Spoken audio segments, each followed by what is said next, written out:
For more, let's bring in the Attorney General of the Commonwealth of Virginia, Jason Miyares. General, welcome. Great to be with you. Thanks so much for having me, Mike. So I want to start with D.C.'s mayor arguing that crime here is actually down. I'll get you to react to it. Well, listen. There are very specific things in our law that would allow the president to have more control over our police department. None of those conditions exist in our city right now. As I mentioned, we are not experiencing a spike in crime. In fact, we're watching our crime numbers go down. With Virginia being a neighbor to Washington, D.C., what are your concerns about crime here? Well, it's affected real Virginians. I think of Christy Batista, a beautiful student at James Madison University who was in Washington, D.C. just to go see a concert, and she was brutally stabbed by a repeat offender in her own hotel.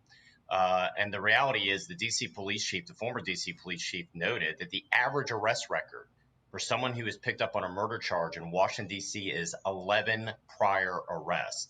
They've had too many individuals, too many politicians who really want our prosecutors and our police to act like social workers instead of what is their number one job, which is protecting their citizens. And it directly impacts Virginians because so many Virginians go into the district to work, to be entertained, to go out to dine. And I can tell you so many of my Virginia constituents no longer feel safe in D.C., whereas they used to stay, maybe go to something at the Kennedy Center or go out to eat.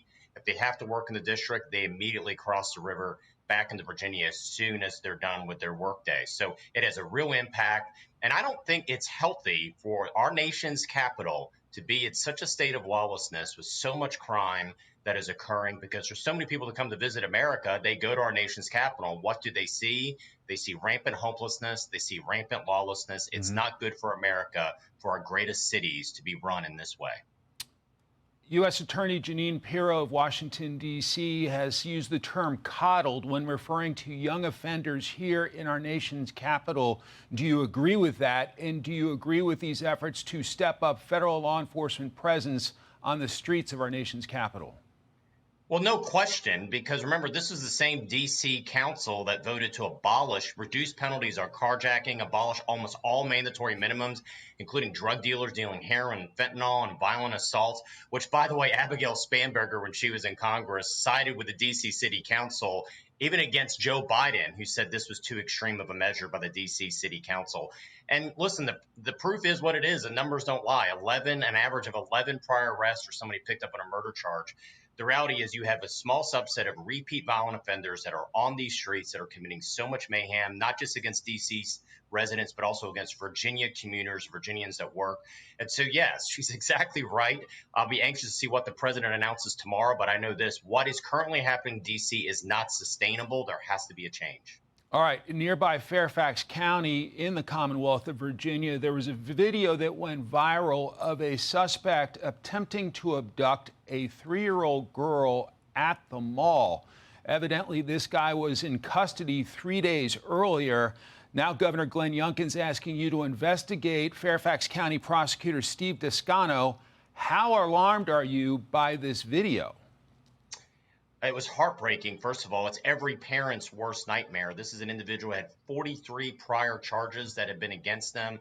He was given a cash bail on July 15th, 3 days later, which allowed him to just simply walk out of jail. And 3 days later, he's trying to abduct this child at a Fairfax mall. But the reality is, Steve Descano epitomizes so much of what we've seen on the left right now, which is a criminal first, victim last mindset. He views himself not as a prosecutor. He views himself as a social worker. He really views criminal perpetrators as somehow defendants themselves, not really as defendants, but somehow they're also victims. They're victims of the so-called system. And so our job is to, seek the law and report the truth without fear. And as I've asked our investigators, you're to be fearless, you're to be deliberate, but you're going to seek the truth. And what we've seen is systematic failures in Fairfax year after year of cases that have been mishandled, incompetence, but also dropped. I've heard from so many victims since this was announced that have reached out to our office, the Attorney General's office, that have simply shared stories of horror, of rape victims, those that have been the victims of horrible abuse, showing up in court, finding out with no notifications from Descano's office that their case has been pled, cases where they've simply failed to properly file the evidence needed for trial, that have had cases dismissed. Over and over again, they've decided to side with felons instead of victims. And so I've always said, as Attorney General in Virginia, I'm going to be a voice for the victims. And we're doing that again with our investigation of Descano's office. We're nearly out of time, but should Steve Descano resign? Yes. He has completely abrogated and failed his oath, which is to be a protector of the citizens of Fairfax. I like to say, as Attorney General, I view myself as the people's protector. He has failed his job as protecting Virginians. If he had any character whatsoever, he would realize, go be a defense attorney, go be a social worker. You're not a prosecutor. Virginia Attorney General Jason Miyares, many thanks for your time, sir. Thank you. With more on President Trump's efforts to address violent crime in the nation's capital, let's bring in former Assistant U.S. Attorney for Washington, D.C., Cully Stimson. Cully, welcome. So I want to start with a clip from the D.C. mayor, and I'll get you to react to her. We're going to keep talking to the president, working with his people on the issues that are high priority for him. Now, if the priority is to show force in an American city, we know he can do that here.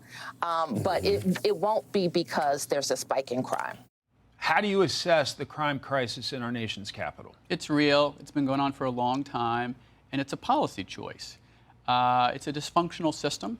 And when you've been in other places like I or Jeanine Pirro have been, and you see how good it can be, you know how dysfunctional it is here. The mayor's, I'm glad she's cooperating with Jeanine Pirro. She needs to, but she's not where the problem is. The problem is with the city council and the judges on the Superior Court.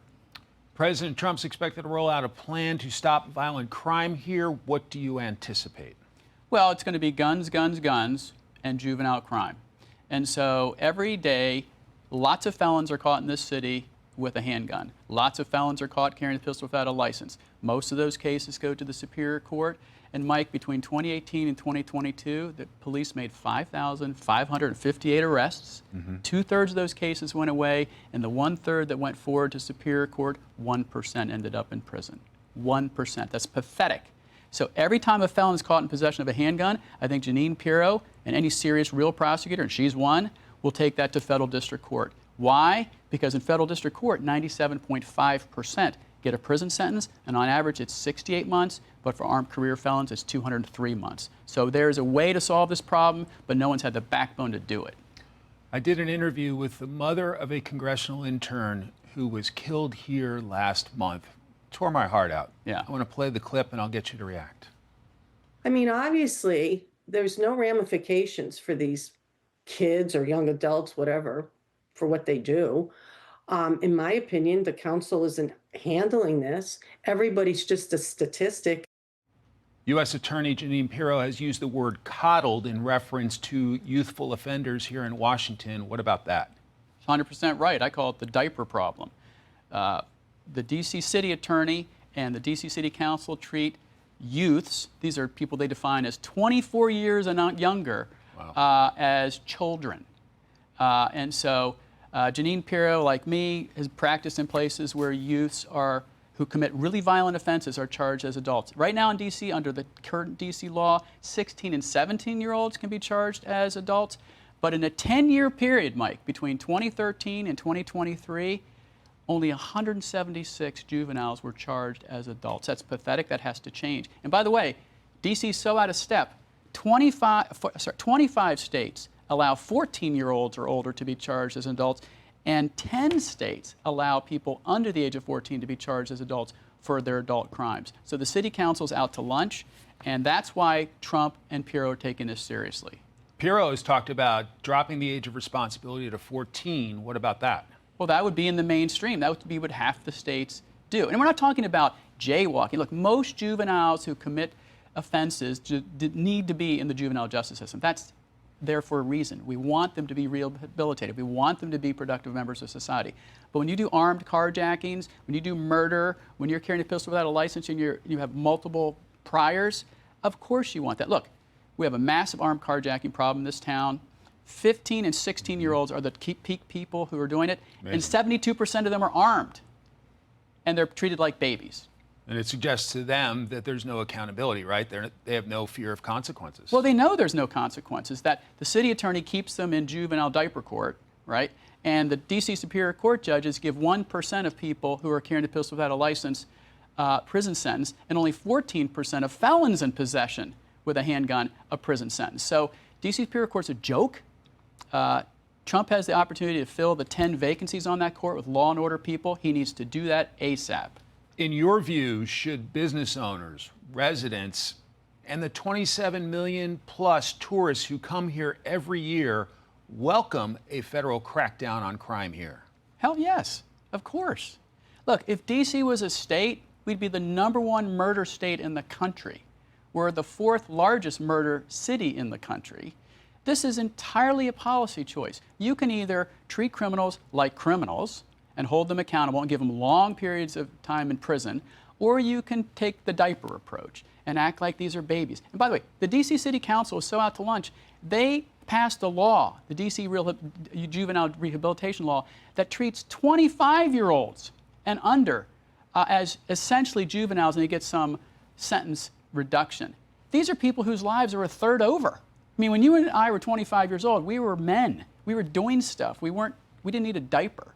And so Trump is 100% right. Finally, he's got, the stones to do something about it. And Pirro's the real deal because she's been in other places. She's going to reform that office, and we're going to see big changes. We will follow it all tomorrow. Big announcement from the president at the White House. Cully, Stimson, thank you for breaking it down for us today. Thanks for having me. Click here to subscribe to the Fox News YouTube page to catch our hottest interviews and most compelling analysis. You won't get it anywhere else.